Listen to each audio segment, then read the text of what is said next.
Buenas tardes a todos. En nombre de la Universidad Adolfo Ibáñez, de la Escuela de Periodismo y de Comunicación Social y de la Asociación de Periodistas de Economía y Finanzas, AIPEF, les damos la más bienvenida a este seminario, a este encuentro en que vamos a conversar sobre la confianza y los desafíos que tenemos quienes trabajamos en medios, quienes trabajamos en la academia y en las organizaciones. En primer lugar, va a conversar con nosotros Magdalena Brown, la decana de la escuela, así que bienvenida Magdalena, quien va a hablar sobre el tema de la confianza y la desconfianza en la sociedad. Vamos a partir por definir lo que es, cómo se vive, cómo lo vivimos desde las comunicaciones, y después va a seguir Alberto Precht, que nos va a hablar sobre la forma en que la institucionalidad vive la confianza, cuál es el marco institucional en el que se mueve, para pasar después con Felipe Valdivieso, que nos va a hablar sobre cómo se ve este tema en las organizaciones, cómo lo vivimos en las organizaciones, y finalmente Pedro Ramírez de CIPER nos va a hablar de cuál es el rol, cuáles son los desafíos que ellos están viendo desde la prensa y los medios de comunicación. Entonces comienzo con Magdalena Brown, que es la decana de la Escuela de Periodismo y de Comunicaciones de Adolfo Ibáñez. Así que Magdalena, el micrófono es todo tuyo. Ay, gracias. Bueno, saludarlo y también saludar a los invitados. Un gusto estar acá como anfitrión virtual. Bueno, sobre la confianza se habla mucho, yo creo que venimos hablando de las frases más nombradas los últimos 5 o 10 años, pero efectivamente una palabra, y voy a hablar incluso desde una perspectiva de la medición. Estamos llenas de encuestas que miden confianza y que se le pregunta a la gente literalmente si confía en Carabineros, en los medios de comunicación, en el gobierno. Pero efectivamente cuando se hace ese tipo de preguntas en las encuestas no se define, y esa es la idea, cada uno puede entender lo que se entiende por confianza. Entonces, para acercarme a eso, en términos generales, a mí siempre me ha gustado una definición que se ha hecho desde el ámbito, digamos, más bien de la sociología, y que tiene que ver que la confianza descansa en 2 pilares fundamentales, y yo creo que hace sentido, va a sonar bien básico, ¿no? Uno, que es la confianza que uno entiende desde un componente en el sentido de experto. Uno puede confiar o no confiar en un doctor, en un presidente de la República por si hace bien su pega en términos de eficacia, de eficiencia. Y este polo que tiene que ver con la confianza, si yo creo que alguien va a hacer lo que le corresponde hacer desde su experticia, fue el que marcó mucho tiempo todos los cambios que hubo en la administración pública, los gobiernos, pensando que se iba a lograr, digamos, ganar confianza a partir de un servicio eficiente, como casi con los criterios, esto es muy de los años 80, que se llama la nueva administración, digamos, pública, sobre todo los gobiernos, en esa idea, a partir de un servicio supuestamente más eficiente y experto. Yo no quiero desmerecer ese aspecto, porque muchas veces vemos que problemáticas como Carabineros no solo tienen que ver con eventualmente asuntos que han sido cuestionados, sino también con este lado de que sea una institución que sepa hacer literalmente su pega, u otro, podría dar otro ejemplo, pero tal vez me gustaría justamente recalcar el otro aspecto de la confianza, que tiene que ver cuando yo creo en una institución, confío en una institución, que sus acciones van a ser un aporte social o van a ser de buena intencionalidad. Yo podría creer que incluso un presidente de la República, una autoridad de gobierno, incluso una institución puede hacer muy bien su pega, pero si no creo en sus fines, difícilmente voy a confiar en ella, ¿ya? Esto que lo estoy planteando muy en simple, daría para larga conversación, pero me interesa eso porque justamente va a hablar en parte de la crisis de confianza que se ha visto en todas las instituciones, no solo acá en Chile, sino en prácticamente todos los países occidentales, donde si uno compara para atrás ha habido una caída, pero en picada, de todas las instituciones, y que tiene mucho que ver con este componente casi podríamos hablar de una integridad moral, de cuánto la ciudadanía confía en ella y las intenciones. Nuevamente podríamos hablar más largo sobre los factores que explican, pero me gustaría mencionar al menos 3 elementos que explican en parte lo que uno ha observado en la investigación de la caída de la confianza tan en picada. De hecho, algunos autores hablan como el nexo de las confianzas. Que las confianzas caen juntas, y es el caso de Chile. Si uno ve las encuestas CEP, ve que todas las instituciones caen. Uno que tiene que ver con la gran distancia institucional, hay casi un aspecto como más de orden sociológico, que la forma en que se construyen las instituciones ahora, más jerárquicas, más simétricas, menos transparentes, o que eran de un tiempo, no las vemos tan posibles y asequibles y abiertas a la propia ciudadanía.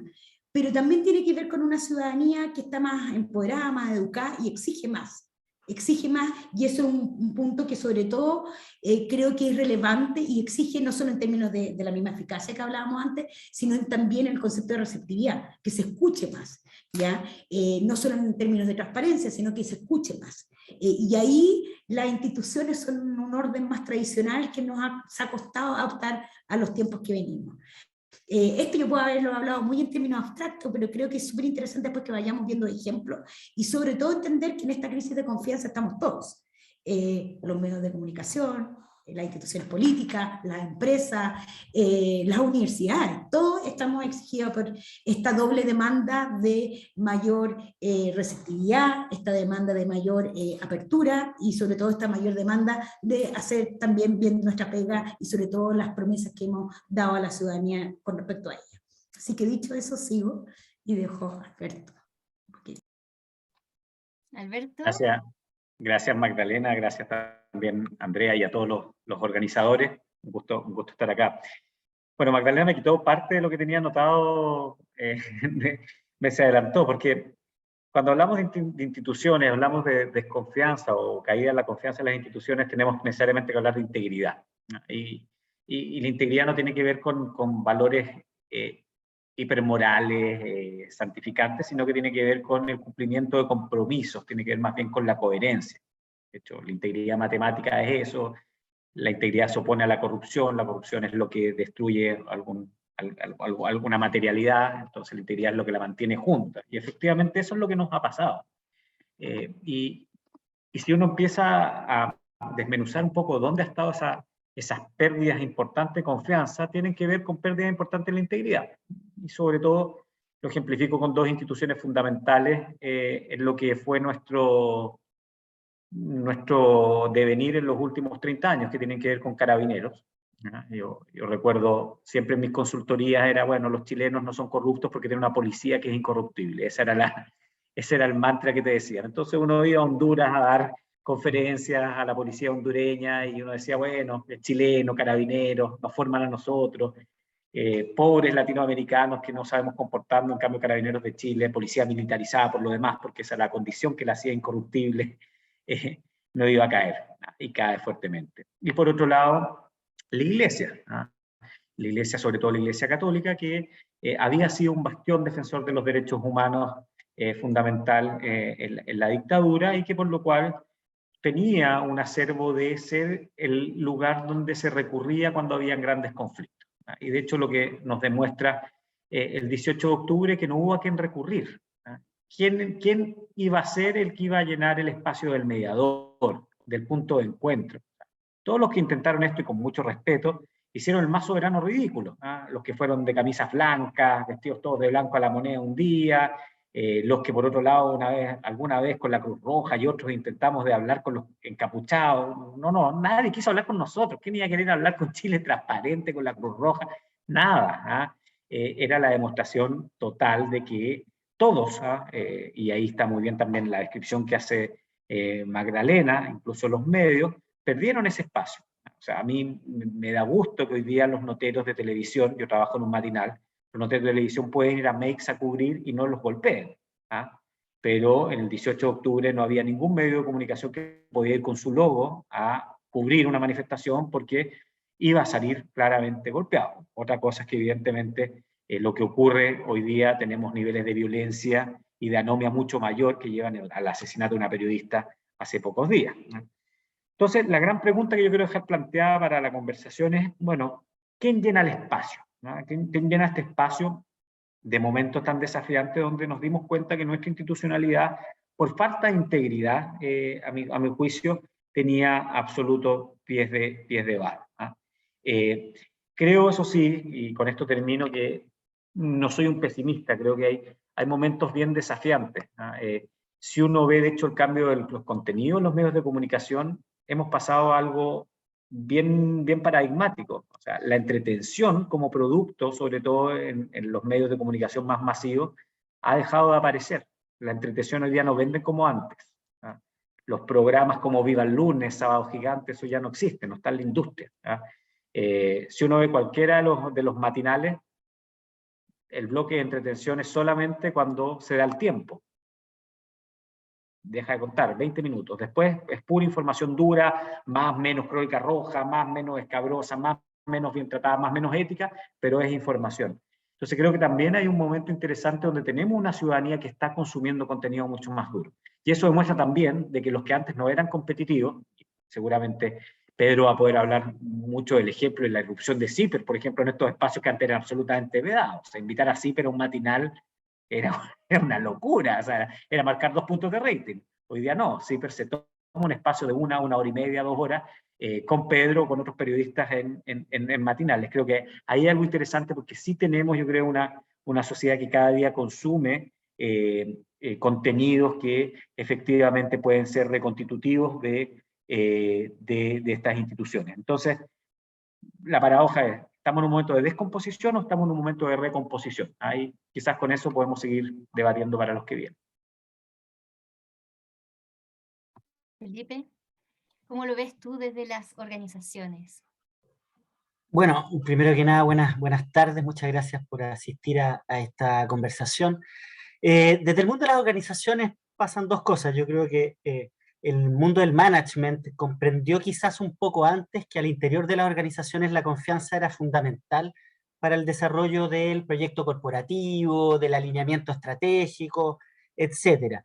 Sin embargo, es evidente que esta desconfianza generalizada también toca muy fuerte a las empresas y a las organizaciones. Hay que recordar que en general en todas las encuestas aparecen bien bajos en términos de confianza.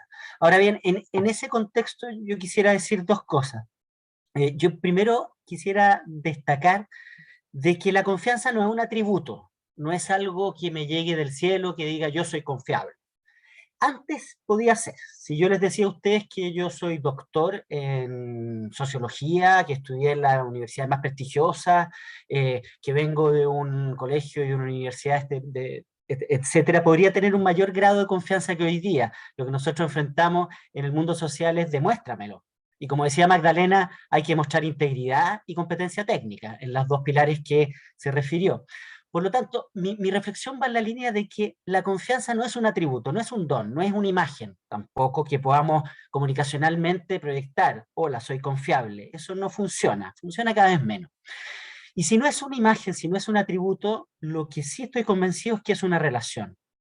Las instituciones y las personas establecemos relaciones de confianza. Y desde la perspectiva organizacional eso nos obliga a mirarlo de otra manera. Nos obliga a mirar entonces la confianza no como un activo o un pasivo de una organización, sino como la manera como nos vinculamos entre las personas. Y creo que hay parte de yo diría como de un lamento de ciertas élites en el país que tiene que ver con no entender aquello. Es como, ¿cómo a mí me vienes a perseguir? ¿Cómo no confías en mí? Si yo, ¿no es cierto? Y la verdad es que, claro, ¿cómo no voy a desconfiar en una institución con las prácticas, como decía Alberto, como la Iglesia Católica? ¿Por qué habría de confiar si la relación ha sido más bien abusiva? Y el abuso, como todos los que estamos acá sabemos, es el antónimo de la confianza, ¿no es cierto? Y ojo que muchas empresas muchos sectores industriales son acusados de prácticas abusivas, con objetividad y con verdad o no, pero lo son, en términos de percepción. Ahora, si me siguen en esa reflexión y pensamos que la confianza es una relación de confianza que se establece en una interacción, desde la perspectiva organizacional, pero me atrevo a decir institucional, eso nos lleva a meternos en una vieja discusión. ¿Cómo se crean relaciones de confianza? Y ahí la respuesta, a mi juicio, la tiene un señor que murió en 1900, y en la primera década de 1900, se llama Marcel Mauss, para quienes le interesen, y que tiene una teoría que se llama la teoría del don, y que, grosso modo, lo que dice es que las relaciones, los vínculos se establecen en base a la reciprocidad. Si yo voy a pedir mi voto una vez cada 4 años y no vuelvo al territorio, no estoy siendo recíproco, no doy, no recibo, no interactúo. Si la empresa o la marca requiere de mí una fidelidad a toda prueba y mis productos comienzan a empeorar en el tiempo, rompo la reciprocidad. Reciprocidad, en buen resumen, es dar, recibir y devolver. Y es una relación que no termina nunca, como nos dice Moss, que se establece en el tiempo y que es la única manera de generar relaciones de confianza, a mi juicio, en las organizaciones, y me atrevo a decir que en la sociedad en general. Eh, y la pregunta subsiguiente a eso es decir, ok, puede ser que la confianza es el producto de relaciones, de vínculos que favorecen esa confianza, y organizacionalmente, ¿qué hacemos para proyectar ese tipo de relaciones? Y yo creo que uno podría decir ciertos principios. El primero es algo bastante simple en el papel, pero difícil, que es la coherencia. Los liderazgos a nivel de las organizaciones, el trabajo en equipo, la coherencia entre la identidad y la imagen de una organización son claves para establecer relaciones de confianza, esto es, relaciones recíprocas. Lo mismo nos pasa en el plano interpersonal, si me pongo mi sombrero de psicólogo. La coherencia, ser lo que se dice que soy, me parece importante. Y hay hartos cantos de sirena a mi juicio, porque hoy día uno tiende a percibir ciertas campañas de publicidad donde hay organizaciones extractivas que parecen ONG, por el discurso que tienen, digamos, y uno no sabe si básicamente es una compañía minera o es Greenpeace el que habla, porque hay una sustentabilidad a toda prueba, y hay muchas tentaciones comunicacionales, como les llamo yo, que rompen este principio de coherencia y caen en la poca credibilidad, si nos ponemos un poquito ácidos, con mucho respeto, pero se rompe esa coherencia. Hay que hacer lo que uno dice que es. Y lo segundo, quizá yo creo con mucha importancia, es que no hay reciprocidad si no hay cuestionamiento, si no hay un asumir, si no hay responsabilidad, si no hay una mirada crítica hacia uno. No se es recíproco cuando yo creo que lo hago todo bien y cuando positivo en exceso. Y no me doy cuenta de que efectivamente el otro puede decirme algo y escucharlo genuinamente. Creo que el reconocimiento en ese sentido, la responsabilidad es un segundo elemento. El tercer elemento que es clave a nivel organizacional, y creo que quedó muy a prueba en la cuádruple crisis que hemos estado viviendo entre sanitaria, social, económica y ecológica, es el establecer formas al interior de la organización de conversación. Puede parecer poco sofisticado, puede parecer poco tecnológico, puede parecer poco millennial, lo que ustedes quieran, pero conversar sigue siendo la mejor forma de establecer relaciones. Porque implica escuchar al otro, porque implica a lo mejor darme en ocasiones el tiempo que no tengo para empatizar con el otro. Y esto ha demostrado su eficiencia. Durante la pandemia, las organizaciones que no escucharon fueron menos eficientes.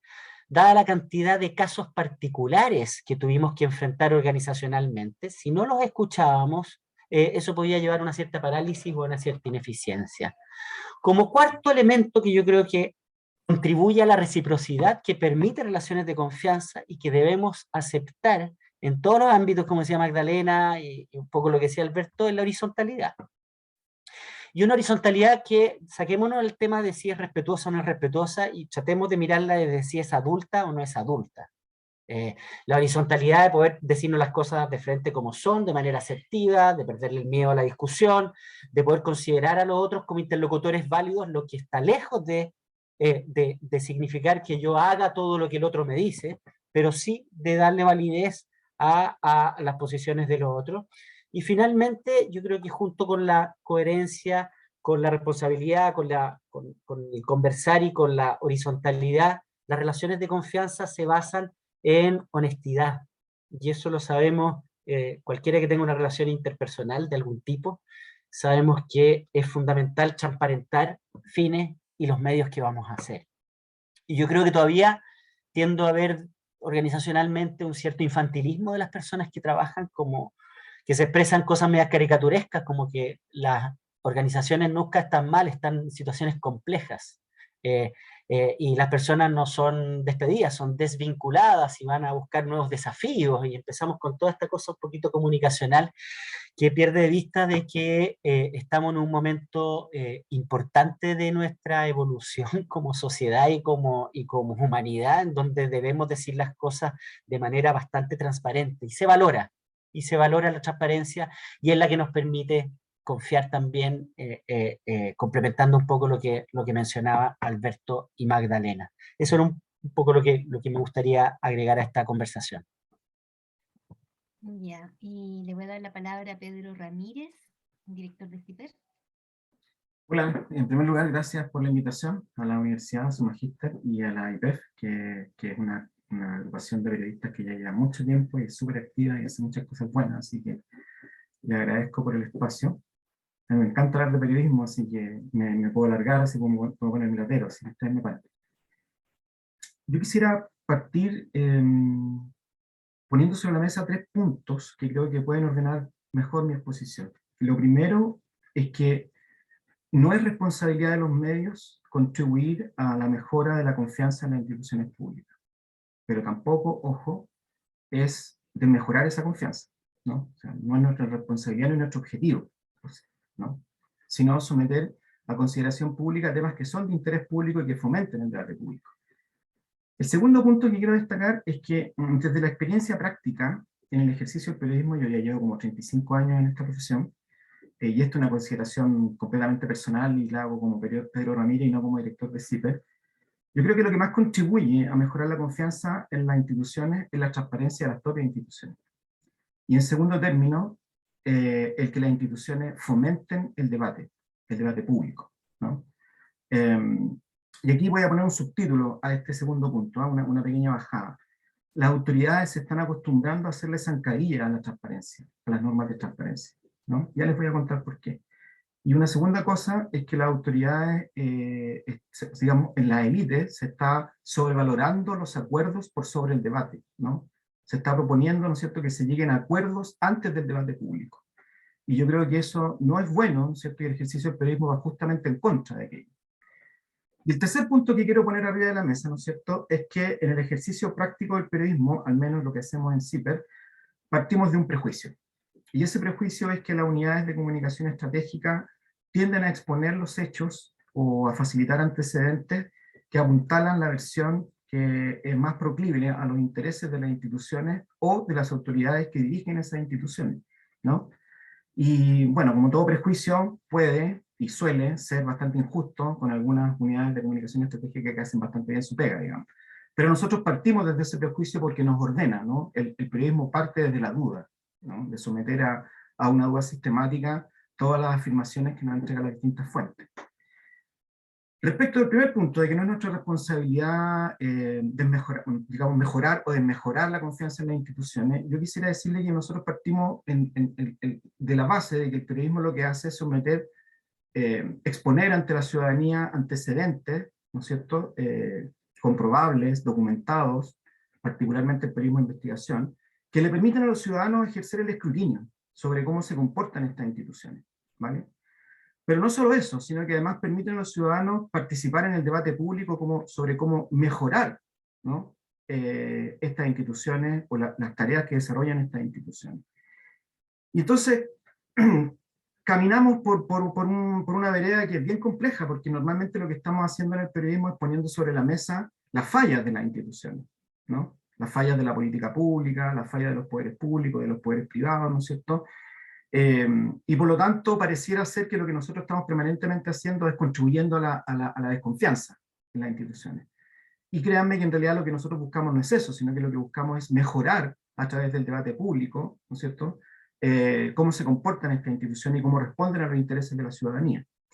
Entonces yo creo que es relevante decir que hay 4 grandes familias de temas sobre los que nosotros hacemos el ejercicio periodístico, ¿no? Temas que son de interés público, y que son, 1, los temas que afectan derechos individuales de las personas, básicamente, ¿no? Lo más importante para nosotros.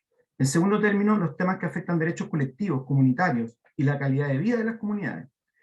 En tercer término, ¿no es cierto?, las políticas públicas que fallan, con o sin dolo, ¿no? Que fallan porque puede que haya un problema con la ley, con la regulación, hay una falla en la fiscalización por desidia de los funcionarios o derechamente por corrupción, ¿no?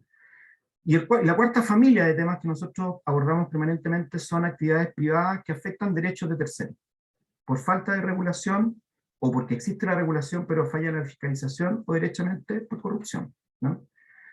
Todo esto, ¿no es cierto?, todos estos temas nosotros los tocamos bajo el entendido de que el hecho de que algo sea legal no significa que no sea de interés periodístico, ¿vale? Porque nosotros normalmente estamos recibiendo mucha crítica, sobre todo de los abogados, ¿no?, respecto a que por qué están escribiendo sobre esto si es perfectamente legal, aquí no hay ningún delito, ¿no? Aquí no se ha quebrantado ninguna norma.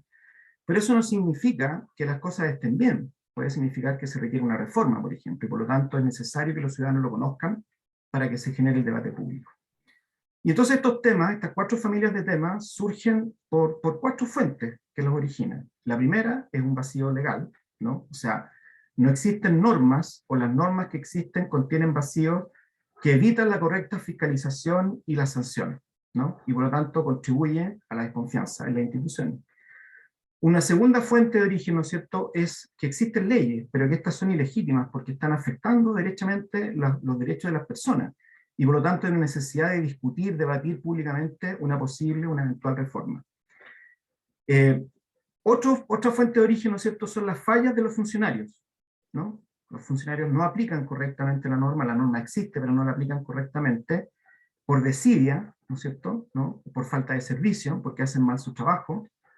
Y una última fuente de origen, ¿no es cierto?, es la corrupción, donde ya el funcionario, ¿no es cierto?, no aplica la norma, no por desidia, no por flojera, no por irresponsabilidad, ¿no es cierto?, por falta de servicio, sino derechamente porque está haciendo la vista gorda a cambio de algo, ¿no? Está favoreciendo a un tercero a cambio de algo. Y ese algo puede ser una prebenda, ¿no es cierto?, puede ser, qué sé yo, una coima, un soborno, o sencillamente mantenerse en el empleo, ¿no? Que son cosas que nosotros como periodistas también tenemos que estar mirando. Entonces, nosotros nos ocupamos preferentemente de temas que sí pueden afectar la confianza, pero el objetivo no es afectarla, el objetivo es mejorar el escrutinio público de los ciudadanos para que esas instituciones mejoren a su vez la forma en que sirven a los ciudadanos. En relación al segundo punto que les planteaba, ¿no es cierto?, de que en el fondo lo que más contribuye a la transparencia y el debate, yo creo que nosotros tuvimos un empujón muy fuerte, esto puede hablar mejor Alberto, ¿no es cierto?, con la ley de transparencia que se promulgó y se puso en práctica en 2009, ¿vale?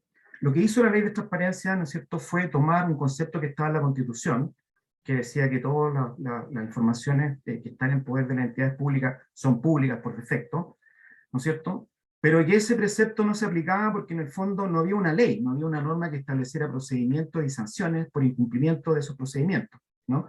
Y como no había ley, no había reglamento, daba lo mismo, ¿no es cierto?, que alguien no lo cumpliera porque no se exponía a ninguna sanción. Y lo que hace la ley, ¿no es cierto?, al establecer procedimientos y sanciones, cambia la lealtad del funcionario público, ¿no? Entonces, la lealtad del funcionario público antes, si se permite esta caricatura, ¿no es cierto?, estaba con la autoridad y con la institución. O sea, no vamos a difundir esta información porque puede afectar al ministerio, o puede afectar a la municipalidad, o puede afectar, ¿no es cierto?, a la empresa pública, ¿verdad?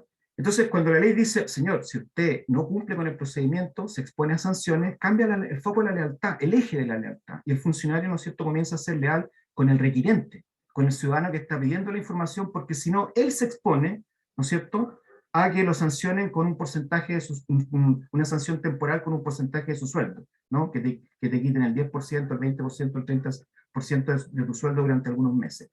Y hay anotaciones negativas en tu hoja de vida que pueden incluso significar, ¿no es cierto?, que más adelante tú pierdas tu cargo de planta como funcionario público. Pero lo que pasó fue que al principio, ¿no es cierto?, cuando se instaló la transparencia, Alberto sabe de esto, se capacitó a un montón de funcionarios, ¿no es cierto?, funcionarios de carrera, no se le prestaba mucha importancia a la transparencia.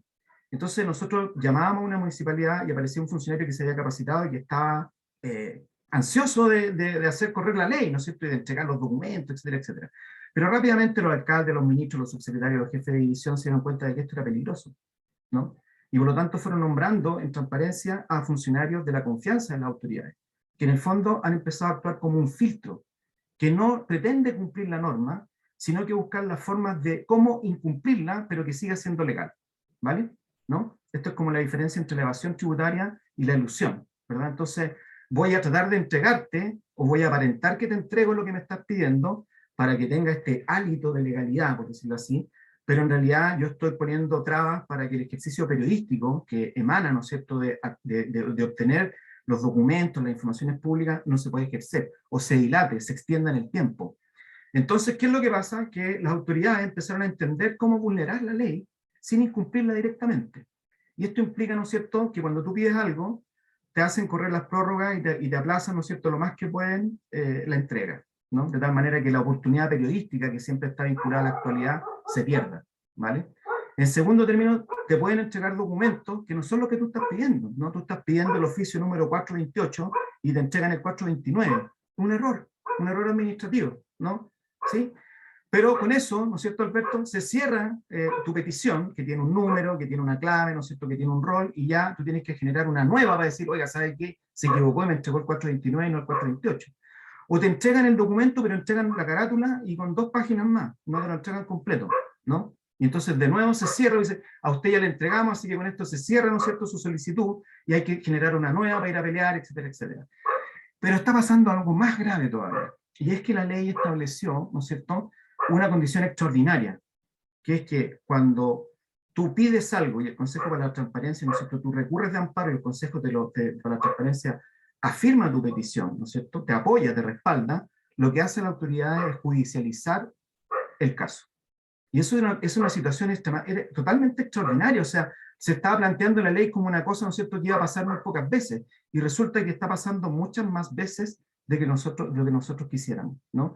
Entonces una situación que la ley considera extraordinaria, ahora se está normalizando, se está haciendo habitual, y por lo tanto es necesario, y en eso nosotros confiamos, ¿no es cierto?, los expertos como Alberto, plantear un debate público, abrir a lo mejor algún seminario, ¿no es cierto?, convocar al Consejo para la Transparencia, a las autoridades competentes en el tema, para que se hagan reformas y ajustes a la ley para que esto no suceda. En segundo término, ¿no es cierto?, yo creo que en el último tiempo hemos visto que las autoridades, y en general la élite, ¿no es cierto?, abogan por llegar a acuerdos antes de que exista el debate, ¿no? O sea, ya no es importante que se debata en los lugares, ¿no es cierto?, en los colectivos, en la Cámara de Diputados, ¿no es cierto?, o en la Convención Constitucional, que es la gente que nosotros elegimos para que discutiera. Entonces hay gente que nos dice, no queremos polarización, no queremos debate, ¿no es cierto?, lo que queremos son acuerdos, ¿no? Y ojalá que esos acuerdos, ¿no es cierto?, se hagan por algunos entendidos que después se sometan al escrutinio, ¿no es cierto?, a la votación en estas cámaras que nosotros hemos elegido, ¿no?, en estos colectivos que nosotros hemos elegido. Y yo creo que eso le hace muy mal a la confianza. Le hace muy mal a la confianza seguir planteando, ¿no es cierto?, que en el fondo lo que nosotros tenemos que reportear son los acuerdos, los preacuerdos, antes de que haya debate. Y una última cosa, ¿no es cierto?, el último punto que yo les planteaba respecto de las unidades de comunicación estratégica, es que, claro, en el último tiempo, estas unidades de comunicación estratégica, salvo excepciones, por ejemplo, la unidad de comunicación del Poder Judicial es excepcional. O sea, realmente uno le pide cosas y los tipos corren, ¿no es cierto?, y te entregan los documentos que tú necesitas. O sea, efectivamente lo que ellos hacen es facilitar la labor del periodista. Pero lo que está pasando en el último tiempo es que cuando yo le pido, ¿no es cierto?, a una autoridad, o a un ministerio, a una subsecretaría, a una municipalidad, algún antecedente, para el ejercicio periodístico, o sea, yo pido una entrevista, pido una cuña, pido que alguien me explique una resolución, me están mandando a la ley de transparencia, ¿no? Están ocupando la ley de transparencia como un filtro, como un tapón, ¿vale? O sea, la ley de transparencia, en vez de facilitar el trabajo, se está convirtiendo, ¿no es cierto?, en un disuasivo, ¿vale? Lo están usando ¿de qué manera? Te están diciendo, no, pídemelo por transparencia. Oye, pero ¿cómo te lo voy a pedir por transparencia si no te estoy pidiendo un documento? No te estoy pidiendo un antecedente, te estoy pidiendo una entrevista, te estoy pidiendo una respuesta, una cuña. No me envíes la transparencia que no corresponde. Pero lo están ocupando de esa manera, ¿no? ¿Qué otra cosa están haciendo? Cuando nosotros pedimos antecedentes después de haber investigado durante un mes y medio una situación X, ¿no es cierto?, lo que hacen las unidades de comunicación es que reciben los antecedentes y se los filtran a otro medio, ¿no? Y yo pierdo un mes y medio de trabajo, porque esto va a aparecer en un medio que tiene una relación más empática con el ministerio, ¿no?, que tiene una relación más empática con esta empresa estatal, y que va a publicar estos antecedentes, pero con una versión más edulcorada, ¿no? ¿Cierto? Entonces, me va a matar el golpe periodístico, va a impedir, ¿no es cierto?, porque va a salir con una versión que es más cercana a los intereses de la institución, ¿no? Y lo tercero que están haciendo es que en situaciones que son estrictamente discutibles por la unidad de comunicación estratégica, de comunicación corporativa, y los periodistas que estamos desde fuera pidiendo, están involucrando a las áreas legales de los ministerios y de la subsecretaría, ¿no? No están metiendo abogados. Y yo creo que eso no es sano, porque en el fondo lo único que busca es dilatar, extender, ¿no es cierto? Y entonces, yo creo que este tipo de prácticas son las que finalmente van minando la confianza. Porque si las instituciones se hicieran cargo de sus errores, o se hicieran cargo de las fallas en la política pública, ¿no es cierto?, y transparentaran para que nosotros podamos debatir, ofrecer a los ciudadanos piezas periodísticas que a ellos les permita, ¿no es cierto?, hacer el escrutinio y debatir públicamente una eventual reforma, se mejoraría mucho la confianza, ¿no? Pero lo que está pasando, ¿no es cierto?, es que las instituciones se están encerrando, ¿no es cierto?, en una especie de castillitos de piedra, ¿no?, una especie de torres, donde se atrincheran, ¿no es cierto?, y tratan de moderar el debate público a través de entregar información que sea una información más proclive a las versiones que son mejores para la institución o para la autoridad de la institución. Ya, me largué mucho, así que hasta aquí no me voy a llegar y someto esto a la conversa. Era muy interesante. Bueno, para quienes se integraron después de que comenzamos el panel, les damos la bienvenida. Estamos en esta conversación sobre la confianza con la decana de la Facultad de Comunicaciones y de Periodismo de la Universidad Adolfo Ibáñez, con Alberto Fresk, que también hace clases aquí, y que es abogado y director de Transparencia Internacional, y Felipe Valdivieso, que es director académico además del Magíster de Dirección Estratégica de Comunicación en la Universidad Adolfo Ibáñez, y con el director de CIPER.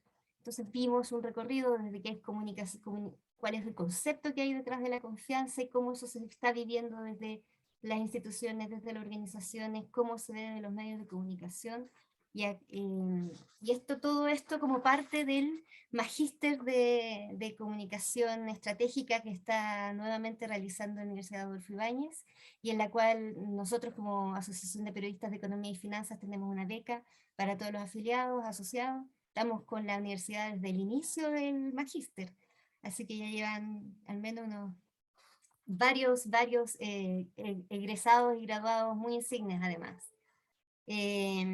Quiero partir por...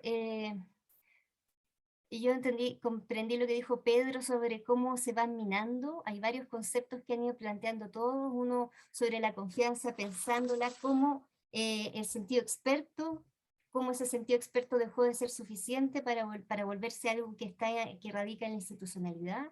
Después viene la confianza que se quiebra con las instituciones, ahí todos tienen un rol distinto.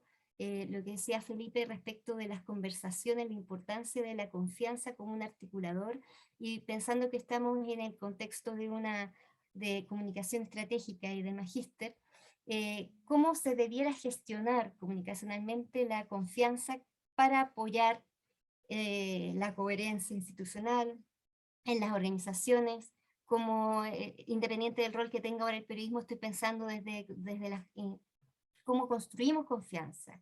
El último informe de estudio de la encuesta bicentenaria de la Universidad Católica dice que el 44% este año, en enero, la confianza en las instituciones bajó, y que el 44% de los chilenos piensa que las instituciones en Chile no son confiables.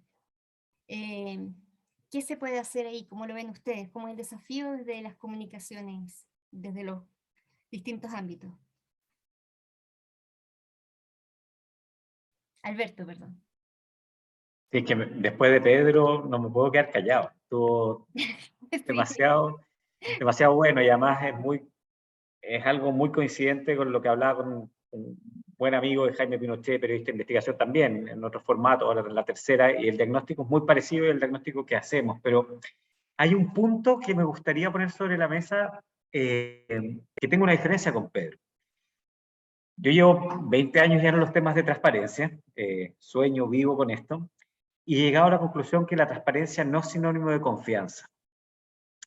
Que la transparencia es parte de un camino de regeneración de confianza, porque yo creo que lo que nos permitió la ley de transparencia, no solo la ley de transparencia, la apertura de los medios, los cambios de líneas editoriales, o sea, lo que hemos vivido en los últimos años, es más bien el que pudimos transparentar nuestras falencias y pudimos despedazar en buen sentido y desmenuzar instituciones que eran intocables, ¿no? Y darnos cuenta de que ahí adentro había mucha basura. Entonces eso es muy bueno, como primer paso para recuperar la confianza, pero para recuperar la confianza lo necesario era que hubiera un acto de contrición real de esas instituciones y después de corrección de las conductas. Y yo creo que eso es lo que provoca finalmente la crisis de confianza. ¿Hay más transparencia? ¿Conocemos mejor? Sí, pero lo que vimos adentro no era lo que esperábamos ver. Yo creo que a nadie de nosotros se nos hubiera ocurrido que el fraude de Carabineros era como era. Y por tantos años y de la forma que era. Los gastos reservados, sí, eso se nos podría haber ocurrido. Estaba, viste, paciencia de todas partes, hay una complicidad político-militar fantástica y maravillosa de impunidad de años, pero lo de Carabineros era muy sorpresivo. Y lo obtenemos con una norma de transparencia, no de la ley de transparencia, pero lo obtenemos con una norma de la ley de la unidad de análisis financiero. Entonces, creo que la crisis que hoy día tenemos de confianza tiene que ver no por falta de transparencia necesariamente, sino por falta de contrición y de corrección. ¿Ya? Dicho esto, sí estoy muy de acuerdo que el problema es que hoy día es más grave que ayer porque el animal aprendió, y aprendió ahora a no ser transparente, porque dijeron, bueno, con la transparencia sí, efectivamente sí, pero otros, nosotros, etcétera, nos podemos dar cuenta de lo que hay ahí adentro. Entonces, como no estamos dispuestos a corregir, vamos a cerrar esas puertas para que no se pueda corregir. Y yo creo que ahí está el gran dilema, que hay todavía enquistado una mentalidad de que no hay nada que corregir y que el secreto es una mejor forma de gestionar los asuntos públicos. Y ahí es donde el animal efectivamente aprendió.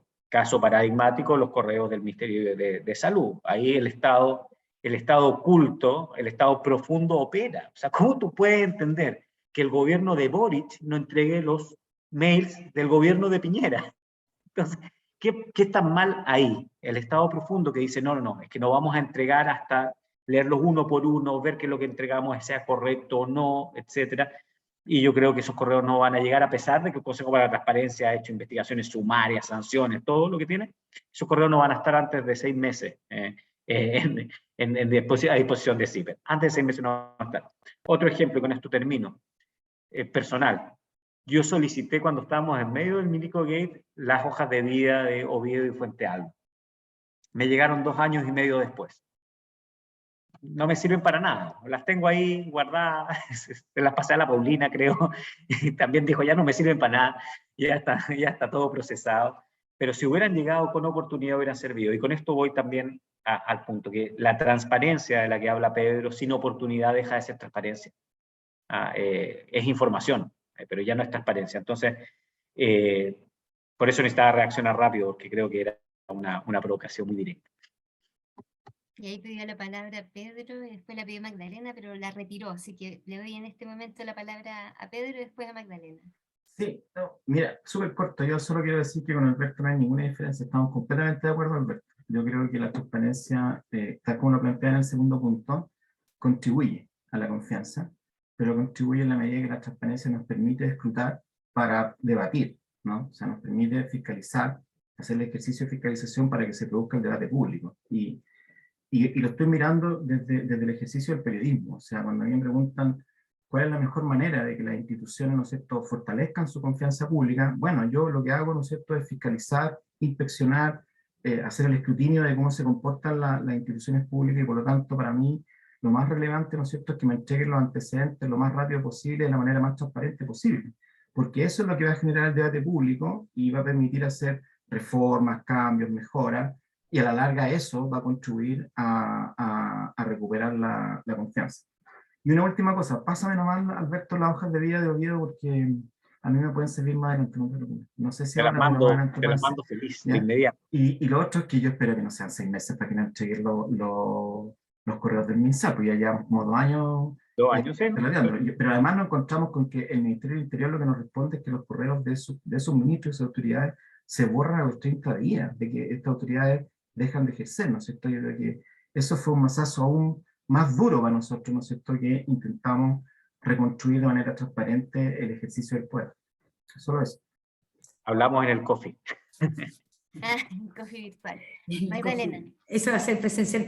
Oye, mira, yo parte más que un punto nuevo, también recogiendo lo que se ha hablado y a propósito de tu pregunta, yo creo que hay que hacerse cargo que efectivamente esta caída de las confianzas en las instituciones, en las empresas, también tiene que ver con que son organizaciones, son instituciones que se organizan de una forma que ya no está acorde a los tiempos, ¿ya? Incluyendo el tema de la confianza, de cómo se construye confianza. Hay varios temas que hemos hablado acá, pero la forma jerárquica, la toma de decisiones jerárquicas y organizaciones muy poco abierta o adaptable a establecer una relación horizontal. De alguna manera se refleja en las mismas conversas lo que planteaba Felipe de cómo tú estableces relaciones, lo mismo que decía Pedro, que finalmente cuando tú estás lidiando con una institución, que tú sientes que hay una simetría en términos de poder, la ciudadanía, el periodista, eso está en lo medular de la confianza, de que la confianza, como decía Felipe, y en estos tiempos especialmente se requieren que sean mucho más livianas y más adaptables, y las personas tenemos más expectativas de relaciones horizontales. Podría dar un gran contexto sociológico, pero tiene que ver con que también somos, la ciudadanía es más autónoma en sus decisiones, estamos acostumbrados a relaciones más horizontales, las redes sociales y un montón de cosas más, pero sobre todo está esa expectativa de tener una relación directa con la autoridad, no tan mediada y mucho más abierta. Entonces creo que ahí hay un punto fundamental, porque en el fondo hacer un plan de comunicaciones para construir confianza en una organización que se maneja y se gestiona a los tiempos y a los ritmos y a la forma del ejercicio de la autoridad y de las relaciones del siglo XX, va a ser muy difícil, ¿ya? Porque está en lo medular. Entonces, en ese sentido, efectivamente, lo que más bien nos vamos a encontrar, y esto va a parecer como una paradoja, pero que vamos a tener desconfianza, como ha ocurrido, y uno tiene que, de las comunicaciones estratégicas, de los departamentos de comunicaciones. Entonces, efectivamente, yo creo que hay un punto medular de que no nos podemos llenar quienes trabajamos en comunicación estratégica o hacemos clases en eso, de la confianza con muchos planes, si efectivamente no hay una convicción de una mirada, una convicción y organizaciones que sean capaces de responder a esta expectativa de la transparencia. ¿Ya? Y así ocurren muchísimos casos en que uno ve en campañas sobre temas de medio ambiente o de cercanía que al final la propia ciudadanía pone en jaque y cuestiona esta incapacidad de las empresas de sentirse de que son incoherentes o que se sienten manipulados o instrumentalizados por un afán de otra naturaleza. Felipe.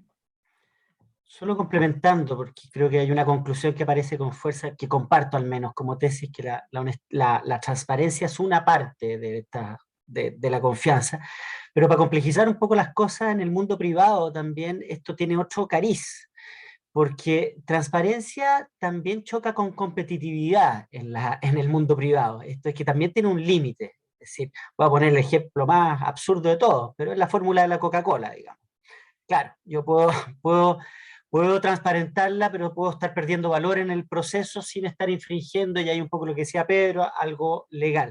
Pero más allá de eso, digo esto porque al menos lo que uno observa en el sector más de las empresas es que sí, la falta de transparencia es algo que parece incidir, y uno puede hipotetizar que incida en la desconfianza hacia las empresas, pero sobre todo tiene que ver con ciertas prácticas también que son consideradas abusivas en algunos sectores o poco honestas en los fines, un poco lo que decía al final Alberto. Entonces, efectivamente creo que, y es bueno los ejemplos que tú ponías, Pedro, de cómo además echa la ley, echa la trampa un poquito, ¿no es cierto?, respecto a la transparencia, pero creo, insisto, creo que tampoco es la panacea. Creo que no va solo por ahí, va también por modificar, Magdalena decía, por modificar prácticas, por modificar formas de organizarnos, por modificar también ciertas creencias que todavía persisten, que ustedes han mencionado, que es decir, de que yo no me equivoco, de que no se pide perdón,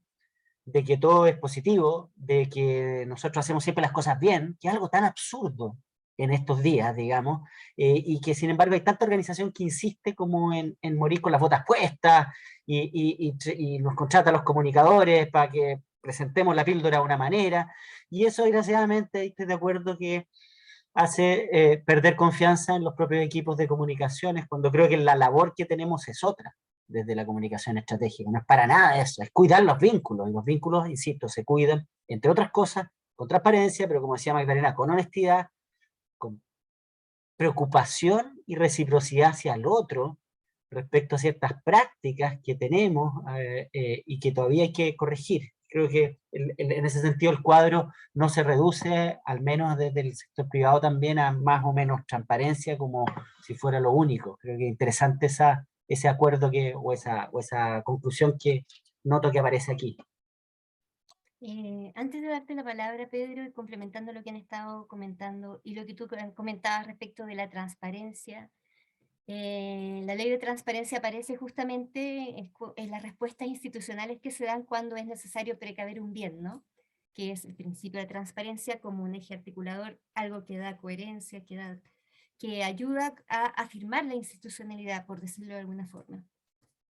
Pero me llama la atención esto de que a medida que va avanzando en el tiempo, la transparencia aprendemos a hacerle trampas a la ley que se hizo para exactamente entregar información de forma amplia, oportuna a las personas, tan oportuna que incluso el incumplimiento significaba pérdida patrimonial para el jefe de servicio en muchos casos y sanciones incluso administrativas para quienes no lo realizan. Lesionando además la reputación de la institución que lo precave, que está a cargo de precaverlo. Pensaba que ahora que ya se aprendieron muchas malas prácticas, como lo que decía Alberto en algún minuto, que le llegaron 2 años después, algo que ya dejó de ser oportuna en ese minuto, se transforma solamente en información, dato, que no sirve para el análisis en el contexto de ese minuto. En vez de verlo como oportunidad, estaba pensando en lo que tú decías respecto de los equipos de comunicación estratégicas que hay en los distintos organizaciones, empresas, entidades públicas, que tú sientes que están empezando a convertirse también en parte de la institucionalidad que da un canal abierto, pero que se vuelve nuevamente algo que a ustedes también sienten como un expedidor más que un facilitador de la comunicación. Entonces quisiera ver si puedes, a raíz de lo que ha dicho Felipe, lo que ha dicho Alberto, la Magdalena, estaba pensando en cómo hilar esto, cuál es el desafío que tenemos para que no suceda justamente eso, y cómo hacemos que los medios de comunicación no parezcan como aquellos que buscan destruir la confianza, sino todo lo contrario, porque en el momento que tú haces abierto el escrutinio y no temes abrir las puertas y ventanas, decir cómo hacemos las cosas, eso ayuda a crear confianza, ayuda a la credibilidad de la institución, hacia ahí efectivamente esto que decía Felipe, del tema de la coherencia entre lo que se es y lo que se parece, lo que se dice y lo que se es. Eso. Sí, mira, yo quisiera, precisamente quería referirme a eso, Andrea. Yo creo que lo que estamos conversando acá, ¿no es cierto?, es que la confianza en las instituciones se construye en distintos niveles. Están los niveles del diálogo interno, de las relaciones internas de las instituciones o de las empresas, ¿no es cierto?, y están los niveles del vínculo de esas empresas o esas instituciones de diálogo con los ciudadanos, ¿no es cierto?, con la gente a la que ellos afectan o a la que ellos sirven. Pero a mí, desde el periodismo, lo que más me interesa, y por eso lo quiero plantear así, desde el periodismo, no desde la institucionalidad, ¿no es cierto?, que requiere diálogos internos, formas más horizontales de organización, de conversación, etcétera, etcétera, sino que a mí como medio de comunicación lo que más me interesa es que me entreguen los antecedentes que me permitan hacer el escrutinio de cómo se comporta esa institución, ¿vale? O sea, yo no puedo entrevistar al ministro X o a la ministra Y si no tengo acceso a las resoluciones, a los oficios, ¿no es cierto?, a las decisiones que adoptaron, a los documentos que les sirvieron de fundamento y complemento a esas decisiones. O sea, porque si no, yo soy un periodista que me presenta frente a la ministra o frente al presidente de la República o la presidenta de la República sin la información completa, correcta, ¿no? Entonces, en la relación, tú lo sabes muy bien, Andrea, la relación de un periodista con su fuente es una relación al final de poder, ¿no? O sea, el que maneja la entrevista es el que tiene más información. Yo puedo hacer preguntas abiertas del tipo, ¿qué fue lo que pasó aquí, ministro? ¿Qué me puede decir usted acerca de esta situación? ¿No? ¿Cuáles fueron los antecedentes que tuvieron en cuenta? O puedo hacer preguntas cerradas, ¿no? Ministro, usted firmó esta resolución donde se establece como fundamento esto. Usted, ¿no es cierto?, firmó este contrato de licitación donde el servicio que se presta es este, y no se cumplió, y la boleta de garantía no se cobró. O sea, yo creo que para nosotros, independiente, ¿no es cierto?, de otros desafíos que tiene la comunicación corporativa y la generación de confianza, ¿no es cierto?, en las instituciones en otros niveles, si a mí me preguntan desde el periodismo, esto para mí es lo más relevante, ¿no? O sea, la capacidad que yo tengo de acceder a la historia interna, ¿no? ¿Sí? A la cocina del ministerio, a la cocina de la alcaldía, a la cocina de la Cámara de Diputados, para poder hacer las preguntas correctas, ¿entiendes? O sea, para mí eso es lo más relevante. Entonces, si a mí me preguntan por cómo yo estoy como medio de comunicación afectando la confianza, la estoy afectando porque estoy mostrando, ¿no es cierto?, que estas instituciones fallan. que estas instituciones no cumplen con el mandato que les otorga la ley. Pero no es mi interés afectar esa confianza, mi interés es que se produzca un debate para mejorar esto, ¿no? Y la forma que yo tengo de acceder a la información sobre cómo se falla o se incumple la ley a partir de las instituciones o de las empresas es teniendo acceso a la cocina interna. Si no, no puedo. Dependo de lo que me quieran contar. Por eso pongo el énfasis desde el periodismo, desde la experiencia práctica del periodismo, en el tema de la transparencia y el acceso a la información. Pero entiendo que hay otros niveles, que hay otras preocupaciones, ¿no es cierto?, que también tienen que hacerse cargo. Hay una pregunta en el chat sobre qué pensamos de las habilidades de la ciudadanía para usar la información de transparencia. Y muy cortito, nosotros en CIPER, y yo particularmente en términos personales, me he preocupado de hacer muchos talleres, ¿no? Talleres con centros de alumnos, con sindicatos, con juntas de vecinos, no sé, pero un rollo mío, digamos, no de CIPER. Y también de hacer talleres a periodistas, ¿no? A través de la red de periodistas de Chile, o a través del diplomado que hace CIPER, para que la gente tenga un mayor conocimiento de cómo utilizar de la mejor manera posible, de una manera más eficiente, la ley de transparencia. Yo creo que es porque la ley no está hecha para periodistas, la ley está hecha para todos los ciudadanos, digamos, ¿no? Y por lo tanto, una preocupación personal mía, digamos, ha sido generar estos talleres abiertos a organizaciones comunitarias, ¿verdad?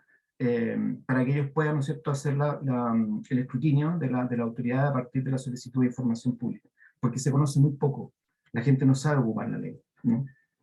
Eso. Perfecto. Y gracias por contestar la pregunta que estaba ahí hace un buen rato, así que disculpo eso. Y invito a las personas presentes a que hagan sus preguntas también. Nos quedan 15 minutos de conversación, así que todavía hay espacio para hacerla. Alberto.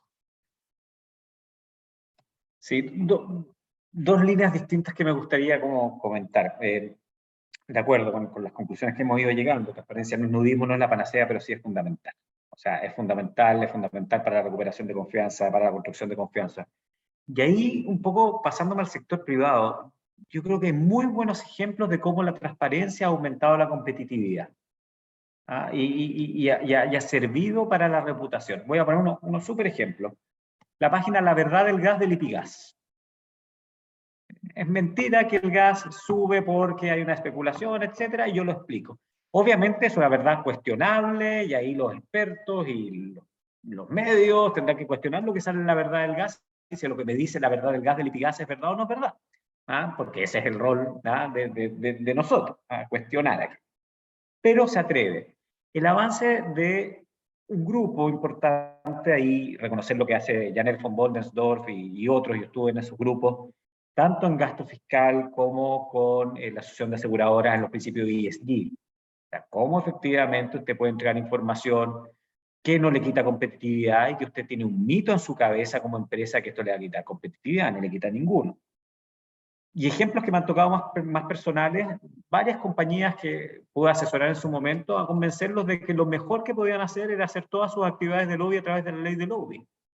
¿Qué mejor que demostrar que tú no te reúnes a escondida, que no andas con un billete debajo de la mesa, sino lo transparentas todo, lo publicas todo, e incluso llevas un registro de lobby mejor que el que tiene el Estado al interior de tu compañía? Compañías grandes, y dejaron de salir en los titulares por las reuniones espurias con el alcalde, porque está todo ahí. Entonces, la fuente está. Entonces, eso por una parte, yo creo que la transparencia es para el sector privado es sinónimo de competitividad. Quizás si la Coca-Cola diera a conocer la fórmula de la Coca-Cola hoy día, le iría aún mejor que lo que la ha ido históricamente, porque hoy día lo que uno cuestiona es la fórmula de la Coca-Cola porque no la conoce. ¿Sirve para destapar cañería? ¿Nos está matando la Coca-Cola todos los días? Bueno, me gustaría conocer la fórmula de la Coca-Cola. Creo que es importante. Y respecto a los medios como destructores de institucionalidad, creo que hay dos fenómenos que son importantes. Uno que es más nuevo, que tiene que ver con el clickbait.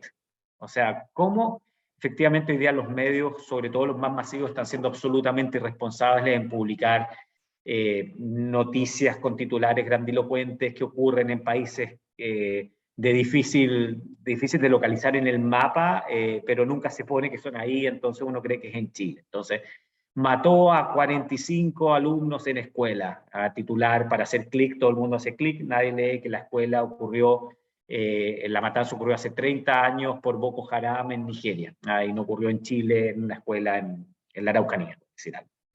Ahí hay un gran enemigo, y creo que ahí hay una falta de formación no de formación, de decisión ética, editorial que manejan las redes sociales de los grandes medios. Y lo otro que yo creo que es más peleable, que tiene que ver con el rating.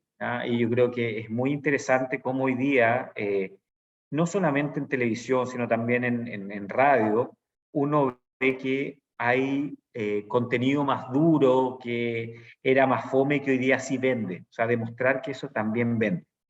Pero eso se pone en contrapunto con el populismo mediático, muy vociferante, de algunos noticieros de fin de semana, con un solo animador que estará 3 horas en un canal y que constantemente entonces le dicen, señor, usted tiene hambre, bueno, yo le voy y le compro la canasta de comida y yo le soluciono el problema.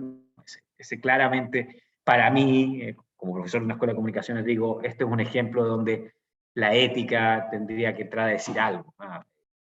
Es importante mostrar que hay personas que no tienen todos sus alimentos y que no pueden comer las veces al día que tienen que comer por falta de recursos, sí, evidentemente. Es responsabilidad del conductor del medio ir a comprarle, salir del canal e ir a comprar la canasta familiar para satisfacer esa necesidad. Creo que pasa varios pueblos la responsabilidad. Entonces, ese populismo mediático versus el contenido duro. Y yo creo que el gran, y vuelvo ahí de nuevo así, pero no porque esté Pedro acá, porque este ejemplo lo he puesto muchas veces, es demostrar que siempre era un contenido vendible en más media. ¿Ya? Y creo que ese salto, y quizás ni siquiera tú te has dado cuenta, es súper importante para mostrar que eso marca.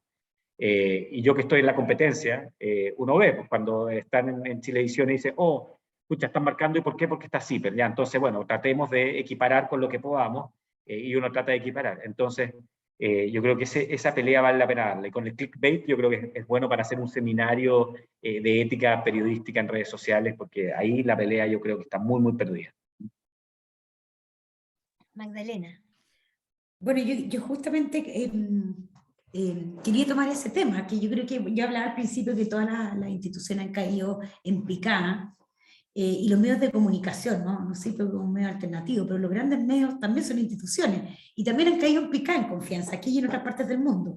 Y yo creo que lo mismo que hemos hablado, muchas de las cosas que hemos hablado, hacen sentido cuando los pensamos como instituciones, o sea, hay un cuestionamiento, uno no puede generalizar en estas cosas, pero sobre todo la calle ha caído más en el mundo de la televisión, al desempeño técnico, en este caso, y nos vincula como al rol que hablaba Pedro, ¿no? Él decía, pucha, yo como periodista necesito hacer una pega con rigor. Bueno, es lo que te está demandando, y esto lo hablo a propósito de un estudio que nosotros estamos haciendo a nivel cualitativo y cuantitativo de una investigación por unos fondos de confianza en medio, y tiene mucho que ver con eso, ¿no? De cuánto yo estoy jugando en el límite, y que no estoy haciendo mi pega con rigor, no digo todos, no todos los colegas, por favor, pero ahí hay algo que daría para otra discusión por esa caída, pero siempre es demandable un mejor periodismo, y creo que además explicar ese rol.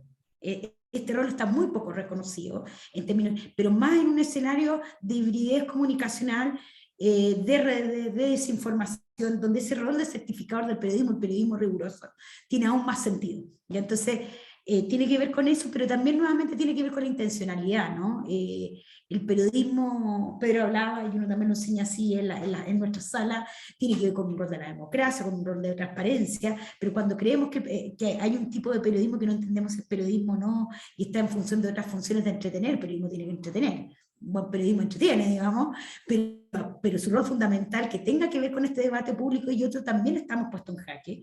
Y de hecho, en otras partes del mundo, grandes medios tienen iniciativas de transparencia, de abrir la caja un poco. Esto es como cuando los restaurantes empezaron a abrir la cocina, ¿no?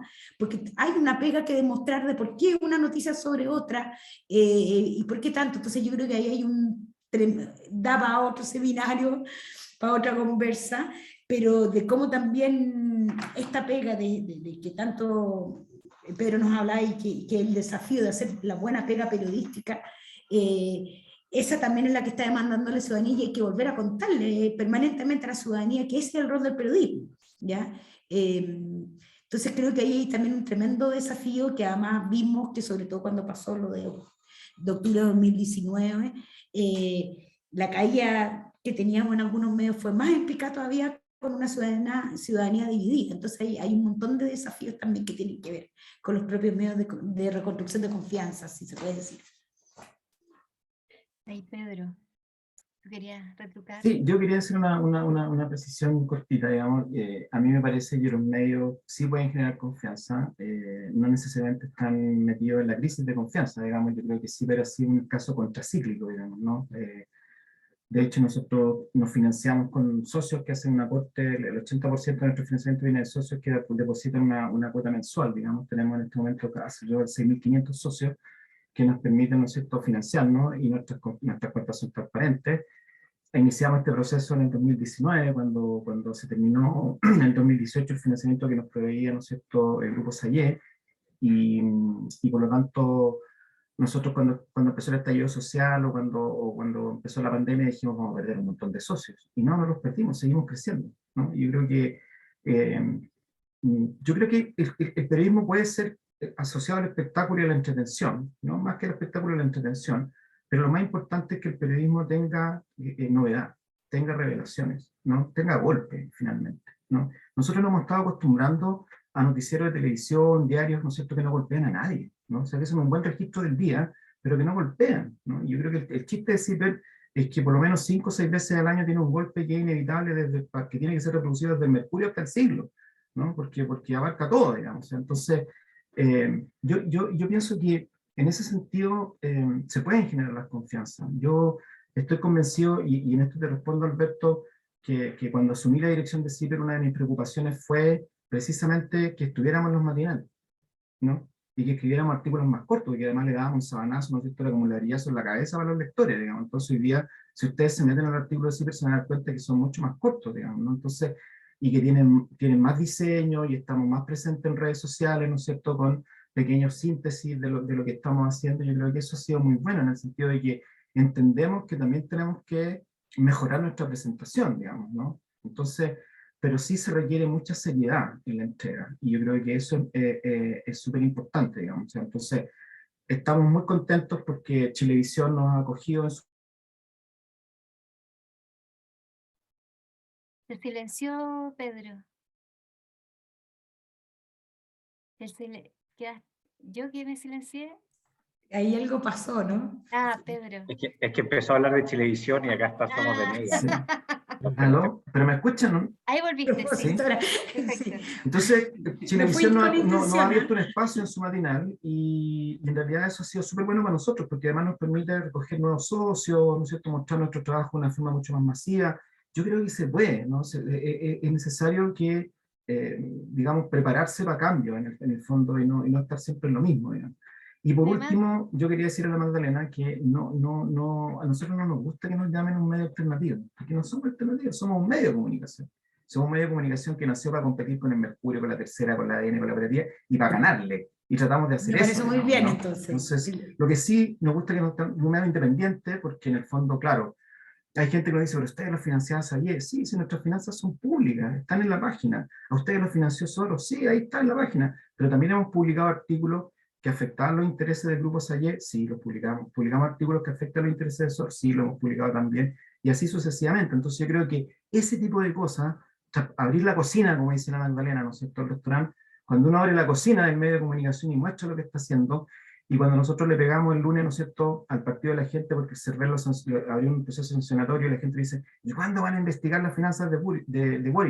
Pero si ya las investigamos, si nosotros fuimos los que pusimos, ¿no es cierto?, que el principal proveedor de Boric era una persona que había sido procesada en el caso SQM. Entonces, como tenemos abiertas, ¿no es cierto?, todas las posibilidades, todas las ventanas, todas las puertas, para que la gente nos escrute lo que nosotros hacemos. Bueno, no podemos pedirle a los ministerios que hagan cosas que nosotros no hacemos, ¿no? Yo creo que lo que nos da autoridad para pedir que la gente muestre lo que está haciendo y transparente es que nosotros también somos transparentes.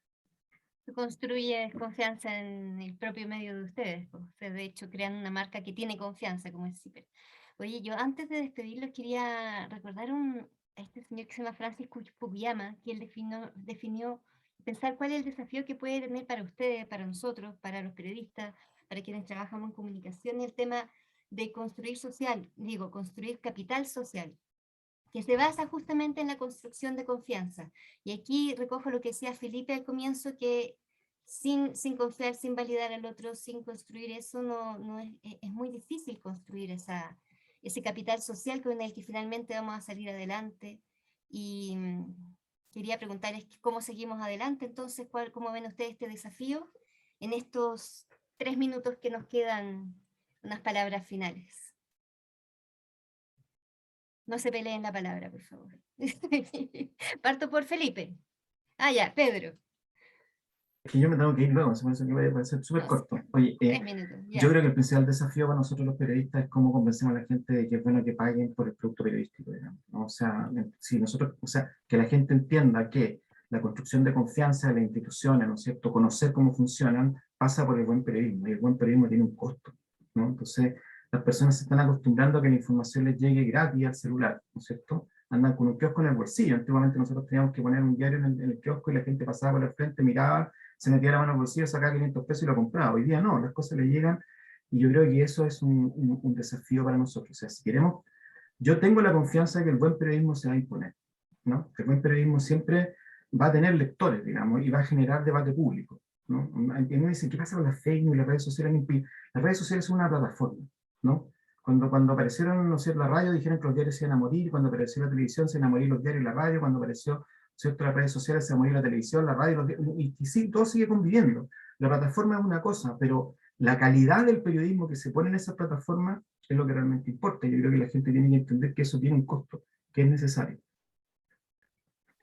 Sí, yo más desde la comunicación estratégica, yo creo que el desafío es salir de la imagen, salir de una comunicación estratégica que le brinda culto a la reputación como una especie de santo grial en que estamos buscando, y poner mucho más foco en cómo estamos haciendo las cosas. Y yo creo que me sumo a lo que decía Pedro, como la coherencia del propio trabajo de un medio, del propio trabajo de una organización, y desde ahí vendrá la reputación, desde ahí vendrá. Pero yo creo que, insisto, desde la comunicación estratégica nosotros tenemos que preocuparnos de las relaciones, de los vínculos, y no tanto de la imagen, la creatividad y la propia reputación como una finalidad. Es más bien un resultado de hacer las cosas bien. Y yo creo que haciendo las cosas bien se obtiene esa confianza, al menos del mundo más organizacional. Alberto, y cerramos con Magdalena. Sí, yo creo que el gran desafío, y que creo que ha estado subyacente a esta conversación, está en que no basta con solamente transparentar, sino también que cada uno de nuestros espacios tiene que validar a las instituciones. En el sentido de que, por ejemplo, es necesario tener una policía que tenga el respaldo ciudadano para poder actuar cuando tiene que actuar, y lo haga conforme a derecho, y si se comete un error, ese error sea enmendado, y si se comete un delito, ese delito sea sancionado, y todos lo entendamos que eso es algo razonable y está bien. Y lo mismo con cada una de las instituciones. El Poder Judicial, cuando absuelve, también está haciendo justicia, y cuando condena, también está haciendo justicia, aunque condene a algunos que no queramos que sean condenables. Hemos tenido el caso de Nicolás López esta semana, impresionante caso, como la justicia a veces nos gusta cuando toca a otros, pero cuando toca a los de nuestra tribu ya no nos gusta tanto. Entonces, volver a poner eso en el foco, y creo que ahí no son los medios de comunicación, la academia, y cada uno de nosotros, y seguramente también cada uno de los alumnos del magíster, los que nos están escuchando, tiene algo que decir en su espacio.